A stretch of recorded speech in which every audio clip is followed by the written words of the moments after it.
سلام درود خدمت شما. من میرادم و اینجا ایران مدیاست. داخل اینجا سعی داریم که کلا تمام آموزش هایی که مربوط به تولید محتوا است رو برای شما ارائه بدیم. این اولین قسمت از پریمیر پرو هستش که برای اولین قسمت خواستم برای شما آموزش نصب و کلا دانلود پریمیر رو برای شما بیارم تا بعد قدم به قدم آموزش های پریمیر رو یاد بدیم. برای اول کار میریم داخل کروم سرچ میکنیم سافت آماده‌اش هم نه پریمیر پرو بنویسیم، همون خودش میاره. پریمیر پرو 2025 اولین سایتی که میاره سافت 98. حالا بستگی به سیستمی که شما دارید، اگه سیستمتون یکم ضعیف بود ورژن های 2015 17 و 18 خوبن و خب اگه قوی تر بود 23 و 24 و 25 همشون بهترن. این دوتا فایل اولی که 64 بیتن، حالا لپتاپ من 64 بیته برای همین چیزه. دوتا فایل اولی حجمش 2 گیگ و خورده ای، فایل دوم 900 میگه. این دوتا رو دانلود میکنید. بعد که دانلود کردید داخل دانلودتون دانلود این دوتا فایل رو به شما میدم. لازم این دوتا فایل بیارم بیرون که روشون کلیک راست میکنید، میایین بالا اینجا اکسپورت رو میزنید. اکسپورت رو که بزنید برای شما یه پوشه میاره که اینجا میگه مکانی که میخواین اونو دانلود کنید کجاست. یا حالا همینجوری مکان بهش میدید. بعد که دادید چیکار میکنه؟ واسه شما صفحه پریمیر پرو میاره. بس این اول ببندیم. خب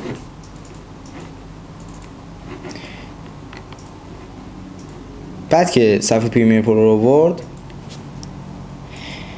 روی این فایلی که فایل چیز هستش کپی میکنید. برای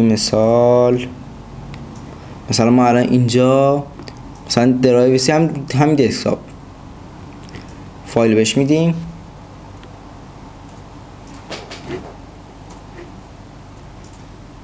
خب این الان صفحه پریمیر ما. اینجا نیو پروژکت رو میزنیم، کنتینیو و خب اینجا برای مثال از خود فیلم پریمیر پرو میشه استفاده کرد. اولش خودش یه سری فیلم های پیش‌فرض میاره، همون دیفالت خودمون، که با اینا میتونیم تدوین و حالا همون ویدیوی خامایی که داخل چنل تلگرام هست میتونید استفاده کنید برای آموزش و این چرت و پرتا. مثلا 3-4 تاشون رو انتخاب میکنیم و ایمپورت رو میزنیم.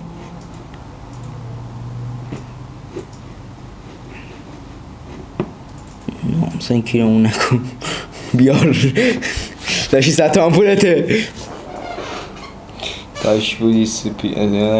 خب الان همه اینا رو آورد. این فضای پریمیره. البته فضای پریمیر 2025 با اونه که پایین ترن خیلی فرق میکنه.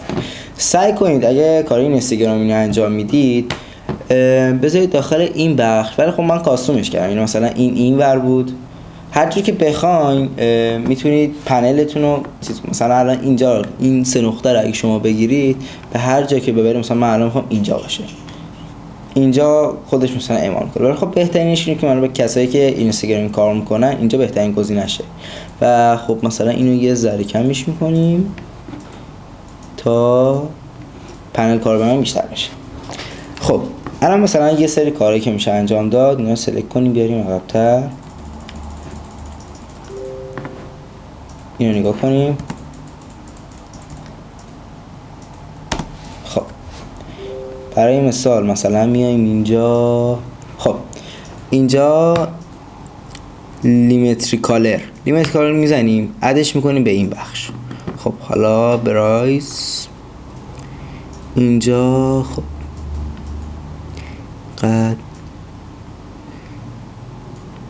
اینقدر با رنگ و نورش بازی میکنی تا اون چیزی که بخوای و بهت بده. مثلا همین خیلی روش کار نمیکنی. بعد وقتی میخواین دوتا فایل رو به هم برسونید داخل این فضای خالی یک کلیک راست کنید، بعد دیلیت فایل رسید. داخل افکت ها یک پلاگینی هست به اسم پلاگین فیلم ایمپکت. پلاگین فیلم ایمپکت رو اگه دانلود کنید کلا تمام ترانزیشن هایی که بین دو تا فیلم میذارن و اکثرا همین است، یعنی یا ترانزیشن های قالبی استفاده میکنن یا از این همین پلاگینا. برای مثال چیزی که من خودم اکثرا استفاده میکنم پلاگین پوپه، میذاریمش اینجا اوکی، حالا این شکلی میشه. وقتی بزرگش کنیم خب این بود اولین قسمت چنل ایران مدیا، اولین قسمت پریمیر پرو.